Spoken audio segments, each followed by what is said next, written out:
بسم الله الرحمن الرحيم ياسين والقرآن الحكيم إنك لمن المرسلين على صراط مستقيم تنزيل العزيز الرحيم لتنذر قوما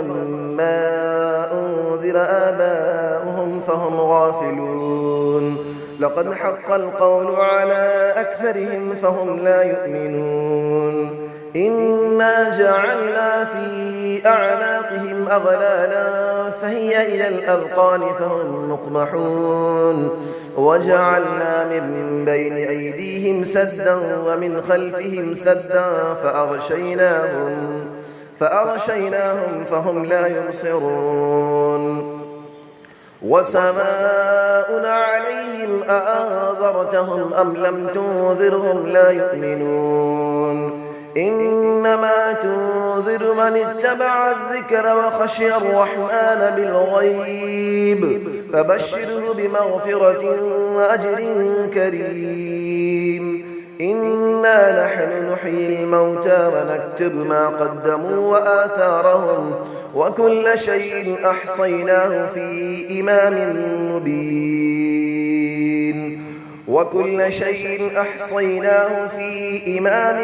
مبين واضرب لهم مثلا أصحاب القرية إذ جاءها المرسلون إذ أرسلنا إليهم 2 فكذبوهما فعززنا بثالث فقالوا إنا إليكم مرسلون قالوا ما أنتم إلا بشر مثلنا وما أنزل الرحمن من شيء إن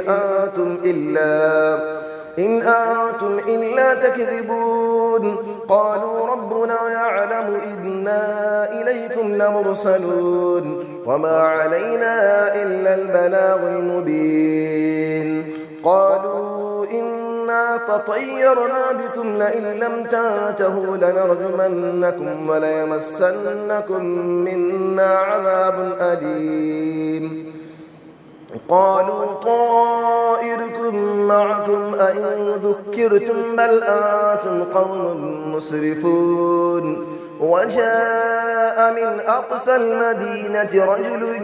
يسعى قال يا قوم اتبعوا المرسلين اتبعوا من لا يسألكم أجرا وهم مهتدون وما لي لا أعبد الذي فطرني وإليه ترجعون أأتخذ من دونه آلية إن يردني الرحمن بضر لا تغني عني شفاعتهم شيئا ولا ينقذون إني إذا لفي ضلال مبين إني آمنت بربكم فاسمعون قيل ادخل الجنة قال يا ليت قومي يعلمون بما غفر لي ربي وجعلني من المكرمين وما أنزلنا على قوله من بعده من جود من السماء وما كنا منزلين إن كانت إلا صيحة واحدة فإذا هم خامدون يا حسرة على العباد ما يأتيهم من رسول إلا كانوا به يستهزئون ألم يروا كم أهلكنا قبلهم من القرون أنهم إليهم لا يرجعون وإن كل لما جميع لدينا محضرون وآية لهم الأرض الميتة أحييناها وأخرجنا منها حبا فمنه يأكلون وجعلنا فيها جنات من نخيل وأعناب وفجرنا فيها من العيون ليأكلوا من ثمره وما عملته أيديهم أفلا يشكرون سبحان الذي خلق الأزواج كلها مما تنبت الأرض ومن أنفسهم ومما لا يعلمون وآية لهم الليل نسلخ منه النهار فإذا هم مظلمون والشمس تجري لمستقر لها ذلك تقدير العزيز العليم والقمر قدرناه منازل حتى عاد كالعرجون القديم لا الشمس ينبغي لها أن تدرك القمر ولا الليل سابق النهار وكل في فلك يسبحون وآية لهم أنا حملنا ذريتهم في الفلك المشحون وخلقنا لهم من مثله ما يركبون وإن نشأ نغرقهم فلا صريخ لهم ولا هم ينقذون إلا رحمة منا ومتاعا إلى حين وإذا قيل لهم اتقوا ما بين أيديكم وما خلفكم لعلكم ترحمون وما تأتيهم من آية من آيات ربهم إلا كانوا عنها معرضين وإذا قيل لهم أنفقوا مما رزقكم الله قال الذين كفروا للذين آمنوا أنطعم من لو يشاء الله أطعمه إن أنتم إلا في ضلال مبين ويقولون متى هذا الوعد إن كنتم صادقين ما ينظرون إلا صيحة واحدة تأخذهم وهم يخصمون فلا يستطيعون توصية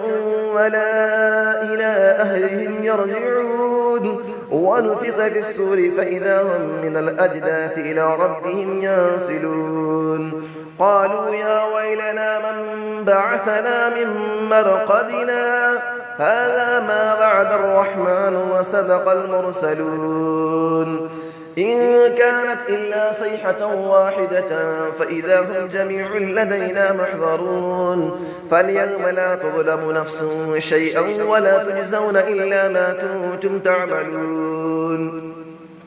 إن أصحاب الجنة اليوم في شغل فاكهون هم وأزواجهم في ظلال على الأرائك متكئون لهم فيها فاكهة ولهم ما يدعون سلام قولا من رب رحيم وامتازوا اليوم أيها المجرمون ألم أعهد إليكم يا بني آدم ألا تعبدوا الشيطان إنه لكم عدو مبين وأن اعبدوني هذا صراط مستقيم ولقد أضل منكم جبلا كثيرا أفلم تكونوا تعقلون هذه جهنم التي كنتم توعدون اسلوها اليوم بما كنتم تكفرون اليوم نختم على أفواههم وتكلمنا أيديهم وتشهد أرجلهم بما كانوا يكسبون ولو نشاء لطمسنا على أعينهم فاستبقوا الصراط فأنى يبصرون ولو نشاء لمسخناهم على مكانتهم فما استطاعوا مضيا ولا يرجعون ومن نعمره نكسه في الخلق أفلا يعقلون وما علمناه الشعر وما ينبغي له إن هو إلا ذكر وقرآن مبين لينذر من كان حيا ويحق القول على الكافرين أفلم يروا أنا خلقنا لهم مما عملت أيدينا أنعاما فهم لها مالكون وظللنا لهم فمنها ركوبهم ومنها يأكلون ولهم فيها منافع ومشارب أفلا يشكرون واتخذوا من دون الله آلية لعلهم ينصرون لا يستطيعون نصرهم وهم لهم جند محضرون فلا يحزنك قولهم إنا نعلم ما يسرون وما يعلنون أفلم نرى الإنسان أنا خلقناه من نطفة فإذا هو خصيم مبين وضرب لنا مثلا ونسي خلقه قال من يحيي العظام وهي رميم قل يحييها الذي أنشأها أول مرة وهو بكل خلق عليم الذي جعل لكم من الشجر الأخضر نارا فإذا أنتم منه توقدون أوليس الذي خلق السماوات والأرض بقادر على أن يخلق مثلهم بلى وهو الخلاق العليم إنما أمره إذا أراد شيئا أن يقول له كن فيكون فسبحان الذي بيده ملكوت كل شيء وإليه ترجعون صدق الله العلي العظيم.